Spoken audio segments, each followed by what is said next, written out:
BJP ಸರ್ಕಾರ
ದಯವಿಟ್ಟು ಕೂಡ 4 ಗಂಟೆ ತರ ಪ್ರೋಗ್ರಾಮ್ ಅದದು.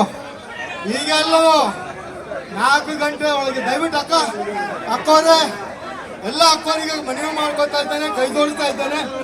ಅಣ್ಣವರೇ ಎಲ್ಲ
ಹಿಂಬಾಗಿಲಿಂದ ಸಿದ್ದರಾಮಯ್ಯ ಕೆಳವಂತ ಪ್ರಯತ್ನ ಮಾಡುತ್ತಾ ಬಿಜೆಪಿಗೆ ಜೆಡಿಎಸ್ ಹೇಳಿದಿಕ್ಕಾರ, ಸರ್ಕಾರವನ್ನು ಅಸ್ಥಿರಗೊಳಿಸಿ ಹೊರಟಂತ ಬಿಜೆಪಿಗೆ ಹೇಳಿದಿಕ್ಕಾರ.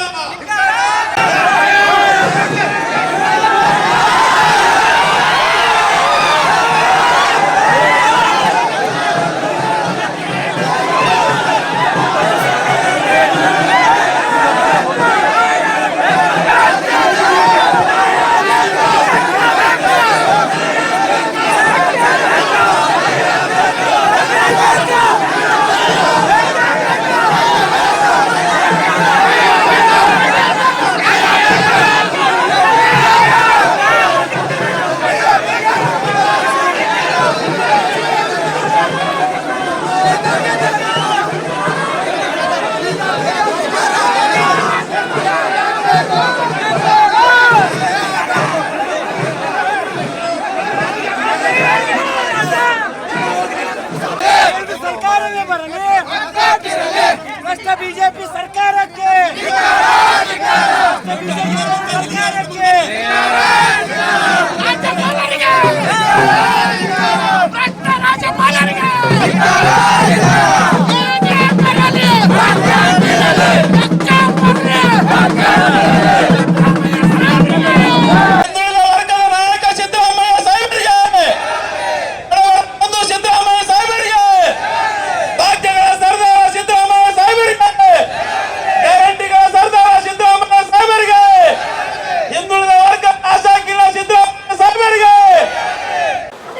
आज जो कर्नाटक में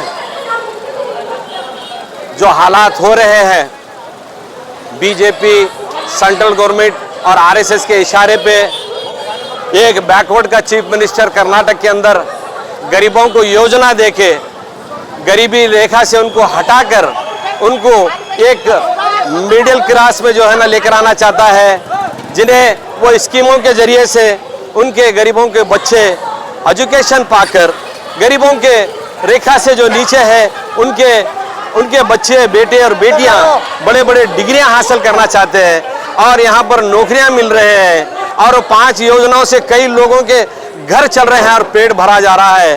आज वो योजनाओं से जो है इंतहाई तकलीफ आरएसएस को है। आरएसएस नहीं चाहती है कि गरीबों का जो है उनका जो है एक खुशहाल आ जाए उनके ज़िंदगी में, उनके बच्चे पढ़ लिख के जो है कामयाब हो जाए।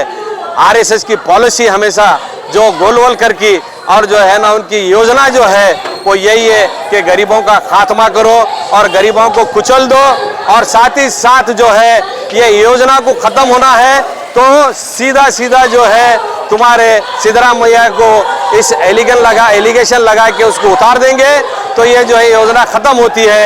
इसके जरिए जो है ये सारे नाटक रचा जा रहा है। गवर्नर जो है वो संविधान के खिलाफ जाके जो है सेंट्रल गवर्नमेंट के इशारों पे नाचने वाला एक गुड़िया बनकर जो है उन्होंने इस नोटिस को भेजा है। नोटिस भेजने का कोई राइट्स उसको जो है इस वातावरण में नहीं हो सकता है। मुद्दा जो स्कीम है वो उसके अंदर कोई भी जो है इलीगल काम हुआ नहीं है। वो जो काम हुआ है सरकार के ऑफिसरों के जरिए इनकी ज़मीन को जो एक्वायर करते और वो उस प्लाटों को बेचा गया, उसके बदले में इन्होंने उस ज़मीन के बारे में जब नोटिस देके पूछा कि हमारी ज़मीन बिगर कोई नोटिस के बिगर कोई एक्यूजेशन के जो है ना हमारी ज़मीन को आप ले लिए और उसको बेच दिए, तो भले हमको अब जो है उस ज़मीन की या तो कीमत दिया जाए या तो फिर उसकी जो है ज़मीन के बदले में ज़मीन दिया जाए।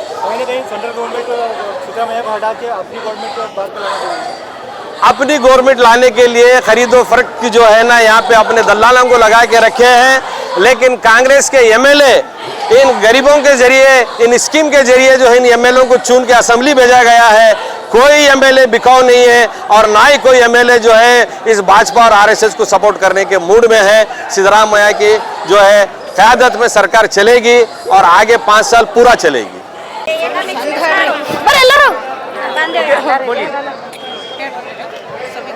सभी को नमस्ते।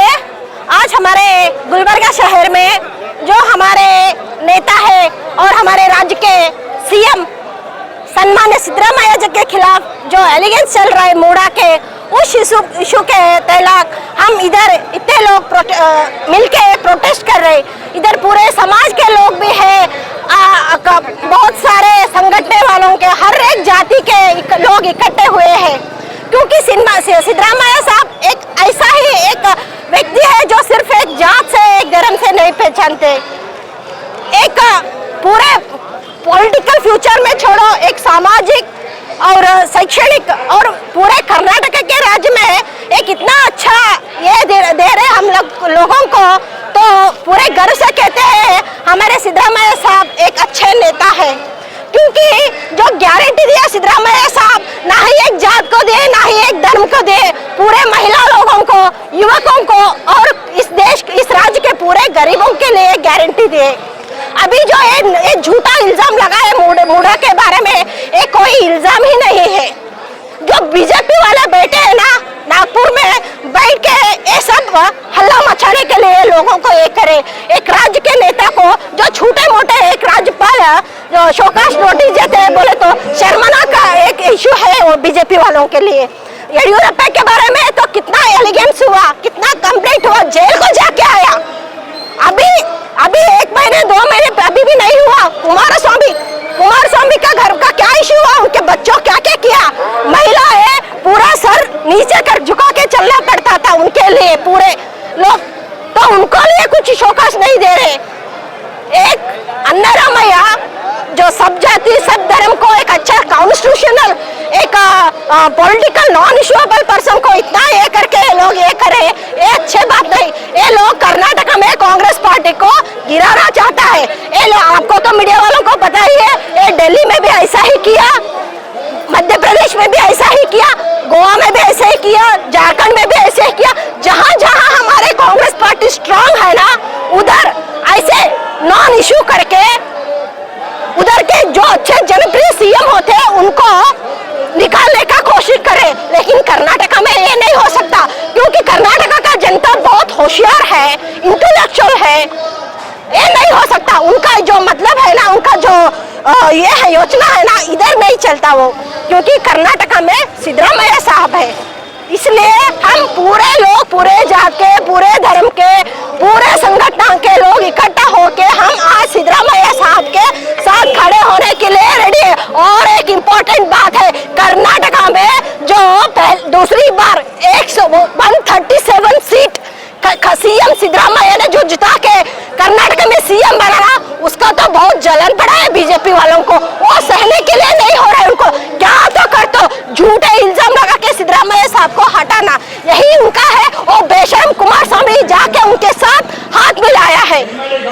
वो सम्मिश्र सरकार रह के रहे जब कुमार स्वामी ही सीएम था, तो कुमार स्वामी को निकालने के लिए वो लोग कितने झूठे ऑपरेशन कमला करके हमारी सरकार को ये किया।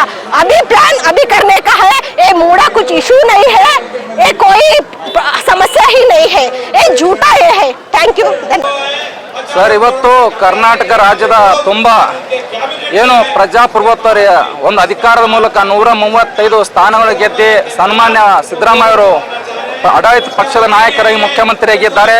ಅಂತ ಒಂದು ಸರ್ಕಾರವನ್ನು ಬೀಳಿಸಲಿಕ್ಕೆ ಕುತಂತ್ರ ಮಾರ್ಗದಿಂದ RSSನ ಒಂದು ಬಾಲಂಗೋಚಿ ರಾಜ್ಯಪಾಲರು ಇವತ್ತಿನ ದಿವಸ ಅವರ ಒಂದು RTA ಕಾರ್ಯಕರ್ತನ ಮಾತು ಕೇಳಿ ಇವತ್ತು ನೋಟಿಸ್ ಕೊಡ್ತಾರೆ ಅಂತಂದ್ರೆ ಮಾನ್ಯ ರಾಜ್ಯಪಾಲರು ಪ್ರಜಾಪ್ರಭುತ್ವವನ್ನು ದುರುಪಯೋಗ ಮಾಡ್ಕೊಳ್ತಾ ಇದ್ದಾರೆ. ಒಂದು ಆಯ್ಕೆದ ಪ್ರಜಾಪ್ರಭುತ್ವ ಸರ್ಕಾರವನ್ನು ಬೀಳಿಸಲಿಕ್ಕೆ ಏಜೆಂಟರಾಗಿ ಕೆಲಸ ಮಾಡ್ತಾ ಇದ್ದಾರೆ. ಅದನ್ನು ನಾವು ಖಂಡಿಸ್ತೇವೆ. ಅದರ ಜೊತೆಗೆ ಇವತ್ತಿನ ದಿವಸ ರಾಜ್ಯಪಾಲರು ಏನು ನೋಟಿಸ್ ಕೊಟ್ಟಿದ್ದಾರೆ, ಅದೇ ರಾಜ್ಯಪಾಲರಿಗೆ ನಾವು ಸವಾಲು ಹಾಕ್ತೇವೆ. ಹಿಂದೆ 40% ಸರ್ಕಾರ ಅಂತೇಳಿ ದೇಶ ತುಂಬ ಚರ್ಚೆ ಆಗಿದಾಗ ಆ ಬಿಜೆಪಿ ಸರ್ಕಾರದ ಹಲವಾರು ಶಾಸಕರು ಭ್ರಷ್ಟಾಚಾರ ಮಾಡುವಾಗ ನೀವೆಲ್ಲಿದ್ದೀರಿ ನಾವು ಪ್ರಶ್ನೆ ನಾವು ಮಾಡ್ತಾ ಇದ್ದೀವಿ. ಅದರ ಜೊತೆಗೆ ಎಷ್ಟೋ ಜನ ಜೈಲಿಗೆ ಹೋಗಿದ್ದಾರೆ. ಅವರೆಲ್ಲರೂ ಇವತ್ತು ಏನು ದೊಡ್ಡ ನಾವು ಸತ್ಯ ಹರಿಶ್ಚಂದ್ರನ್ ಅವ್ರ ರೀತಿಯಲ್ಲಿ ಇವತ್ತು ಬೀದಿಗಿಳಿದು ಹೋರಾಟ ಮಾಡ್ತಾ ಇದ್ದಾರೆ. ಅಯ್ಯೋ ಸ್ವಾಮಿ, ಮೊದಲು ನಿಮ್ಮ ಎದೆ ಒಳಗೆ ನೋಡ್ರಿ, ನಿಮ್ಮ ಹೊಟ್ಟೆ ಒಳಗೆ ಏನದ ನೋಡ್ರಿ, ನಿಮ್ಮ ಎದೆ ಒಳಗೆ ನೋಡ್ರಿ.